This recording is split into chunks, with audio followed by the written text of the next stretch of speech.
Assalamu alaikum. My name is Ghayat Hussain. I'm an assistant professor at the Faculty of Medicine in King Fahd Medical City.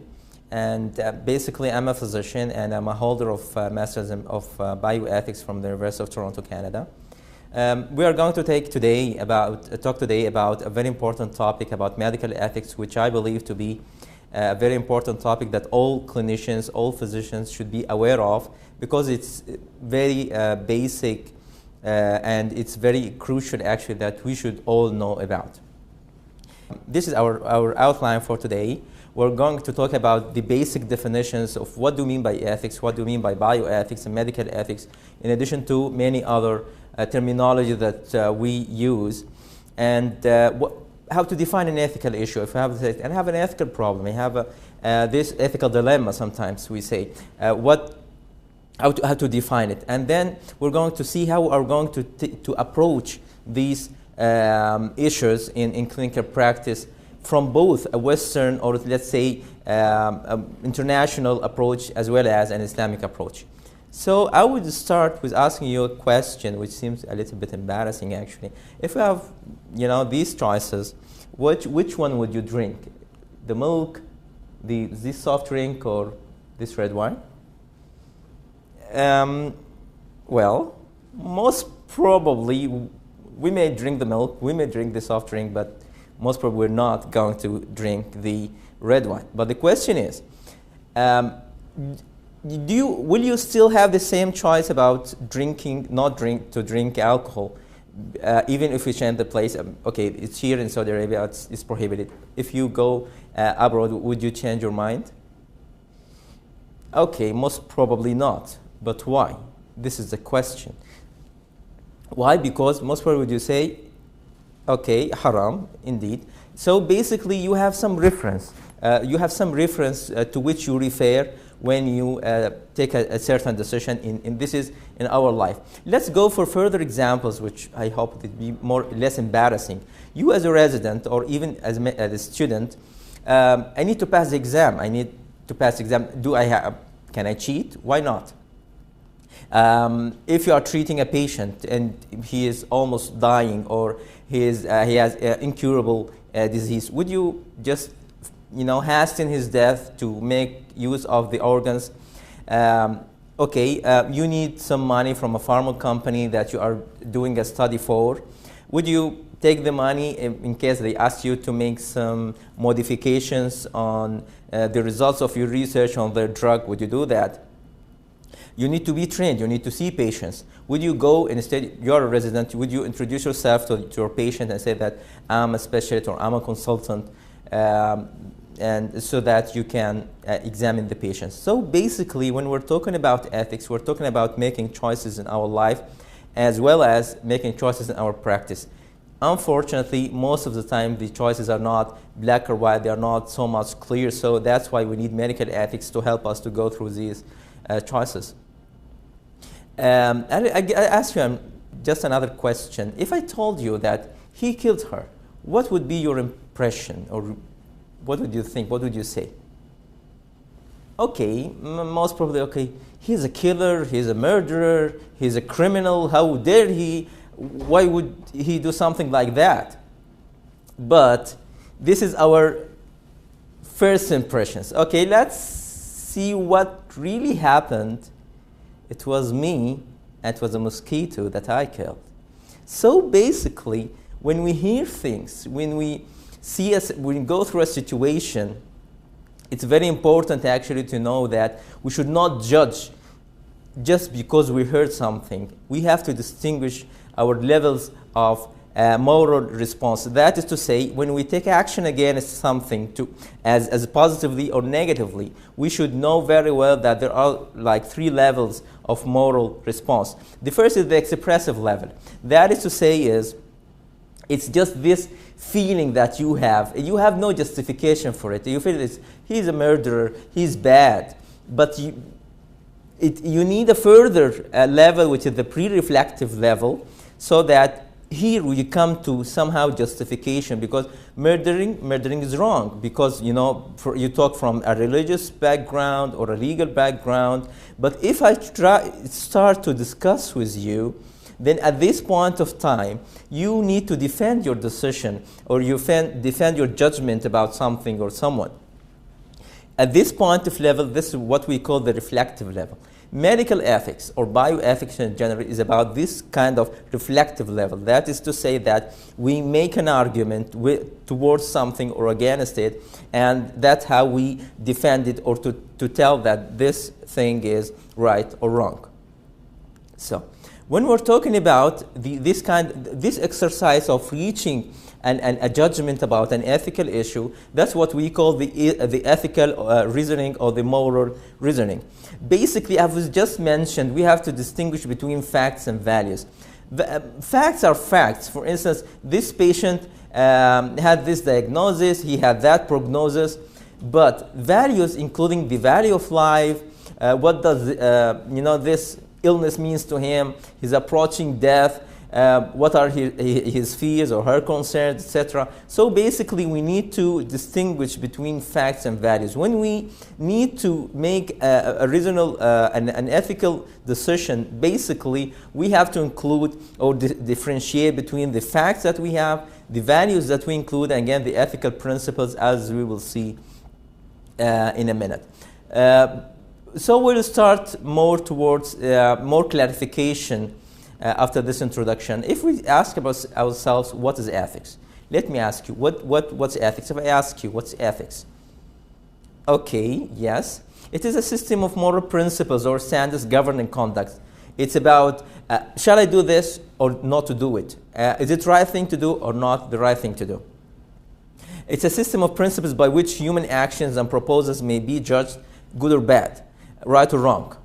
So basically, it's to help us to know whether it's right, wrong, or good or bad. It's again a set of standards governing the conduct of a particular class of human action or profession. For instance, here, ethics, this is in general. It's about right and wrong. But when we're talking about, as we'll see in a second, when we talk about the medical ethics, so basically we're talking about our profession as physicians or as doctors. Any set of moral principles or values recognized by a particular religion, belief, or philosophy, and indeed the principles of right conducted of an individual or a profession, they are all definitions of ethics. So if we narrow it down to what is bioethics, as the name indicates, bio stands for living or life, and ethicus means moral. So it's basically the science or art that aims at identification, analysis, and resolution of ethical issues in almost any field that is related to human life and health. This is very important, actually, that there are keywords. The first keyword is identification. First of all, we cannot just go, if you have a problem, like you have a dying patient, you are not sure if she's in a vegetative state, shall I pull the plug or stop the resuscitative measurements? Shall I resuscitate this patient or not? Shall I do this abortion or not? Whatever the decision, whatever the dilemma that you're facing, whatever the ethical issue you're facing in your practice, basically, you need, first of all, to identify the problem, then to analyze it, and then we come to the third level, which is the resolution of the problem. So, what are the questions that bioethics help us to answer? Basically, there are three questions that the field of medical ethics help us to resolve, or to answer, actually. First of all, what we should do. Most of the time, we're not sure exactly whether we should do this or not. So what we should do? Shall we, for instance, do the abortion or not? Do the section or not? Go for the operation or not? Treat this patient or not? This is the decision that we need to take. But again, we cannot take any decision and that's it. No, we have to justify. So basically, we're talking about the why question, why we should do it. And then, which is very important actually, is how we should do it. So basically, it's not about you take the decision, you just do it. No, you should learn or know very well how to do the decision that you are taking. So, if we're talking about ethics, just to put it in a diagram, just to make it easier to imagine, ethics, it had bioethics, environmental ethics, social ethics, business ethics, information technology ethics, quite a long list. Bioethics itself, as we mentioned, it's anything related to the field of health. So basically, we're talking about clinical ethics or medical ethics. We're talking about research ethics. We're talking about public health ethics. Again, many fields, almost any field of practice that is related to the health or to humans, more or less has its own branch of ethics. So, but what we're going to talk today, at least in this session, is about the medical ethics or the clinical ethics. So basically, it's a branch of ethics that is related, to, again, to the identification, analysis, and resolution of the ethical or the moral problems that arise in healthcare of individual patients. Again, this is just to compare it for instance, to public health ethics, when we face public issues related to the practice and research in public health, which is related to more towards the population in general. But here we're talking about the individual patient. You are the treating doctor, you as a team, and the relation to your patients. First of all, we need to be clear. When we're talking about the ethical issue or a moral problem, what do we mean exactly? We face issues or ethical issues when we encounter conflicting values, for instance, or beliefs or goals or responsibilities. I'll give you an example. If you are in an ICU, you have only one bed. Then in a car accident, there are two patients. One patient, he is 20-something years old. He has a major trauma, major injury that needs to be immediately resuscitated, while you have another, the older guy, he is like 70 or 80 years old, and he needs he needs to be admitted to the ICU, but with less effort, and the prognosis, or let's say the outcome of resuscitation would be higher. Whom of those two would you admit to this only one bed that you have in the ICU? And again and again and again, many examples are related to different responsibilities. You, the doctor, is responsible to keep this person alive, but you have two persons. At the same time, you have responsibility to keep this person alive, or try to keep him alive. At the same time, you have to make sure that you are not abusing the resources that you have in the hospital. This is one thing. When we are concerned that persons or the rights are not being respected, as we will talk later about the patient rights, we need to know our patient's rights. Many times we feel quite uncomfortable. For instance, if one of your colleagues is talking about a patient, he's telling identifiable information, he's talking openly about this patient or that patient, you feel uncomfortable. You feel like there's an ethical issue here. I don't feel comfortable. It's wrong. But again, we need to know why it's wrong, because one of the patient's rights is not being respected. If concerned about fairness and justice, sometimes, or actually, unfortunately, most of the times, the research done on the poor people, on the vulnerable populations, and we will know later by whom do we mean vulnerable. But when it comes to the production of the drug, unfortunately, those who were researched are not the ones who get the drug by the end of the day, because most of the time the pharma companies want to make big amount of money, and basically they try to sell it to those who have the money. And unfortunately, those who were on whom the research was conducted are not rich enough to buy it. And the bottom line is, an ethical issue is whenever we as practitioners were not sure what to do, or shall we do this or not, and why we should do it or not. So basically, it's more or less, it's boiled down to a very basic question. Shall I do this or not? Okay, if I tell you do it or don't do it, what is my reference? And why do we have different opinions about things if it's a matter of just do it or don't do it? In the coming few slides, we're going to talk quite briefly about the main philosophical or the school of thoughts. I know we as doctors, at least in our part of the world, don't like philosophy a lot. So I'm not going to talk about much details about it, but I think it's quite important to know about the schools of thought or the philosophies that to which people refer when they say that, okay, this is right or this is wrong. If we want to divide the ethics or bioethics or ethics in general, actually, we talk about the main Western philosophies, or what we could say the non-religious or philosophies. We're talking about utilitarianism, we're talking about the ontology, feminist ethics, casuistry, virtue ethics, principalism, and we'll talk about this very, very briefly. There are many other philosophies related to the region, like there are African ethics, Asian ethics, etc. There are the human rights. Some people, including the UNESCO, actually is working on binding human rights to ethics.